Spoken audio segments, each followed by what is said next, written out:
பார்த்தீங்கன்னா, சண்டே போட்ட லாங் வீடியோலயே சொல்லியிருப்பேங்க. எங்க வீட்ல அவ்ளோ சொரக்கா காய்க்குது. வாரத்துல 4 நாள் சொரக்கா தான் சாப்பிட்றோன்னு. சரி அத வச்சு சிம்பிளா ஒரு சொடக்கா கடையல் மாரி செஞ்சு சாப்பிடலாம் அப்படின்னு தாங்க பிளான் பண்ணியிருந்தோம். டெய்லியும் ஒரே மாரி சாப்பிட்றதுக்கு இன்னைக்கு கொஞ்சம் டிஃப்ரெண்ட்டா சாப்பிடலான்னு சொல்லிட்டு, சொரக்கா மேல இருக்க தோல நல்லா பீல் பண்ணி எடுத்துட்டு குட்டி குட்டியா கட் பண்ணி, ஒரு குண்டால போட்டு நல்லா சொரக்கா மிதங்குற அளவுக்கு தண்ணி ஊத்திரணுங்க.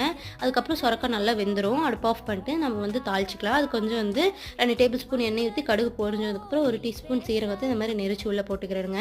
அப்புறம் ஒரு 10 சின்ன வெங்காயத்த நல்லா வந்து 2 2டா நீள நீளமா கட் பண்ணி உள்ள போட்டுட்டு, 5 வரமிளகா, கொஞ்சம் கருவேப்பில போட்டு எல்லாம் நல்லா வந்து வணங்குனதுக்கப்புறம், இந்த தக்காளி பார்த்தீங்கன்னா, ஒரு 3 தக்காளி வந்து பொடிசா வெட்டி வச்சிருக்கேன். அதையும் உள்ள சேர்த்திட்டு, ஒரு சின்ன துண்டு புளி தாங்க போடணும். ரொம்ப போட்டுறக்கூடாது.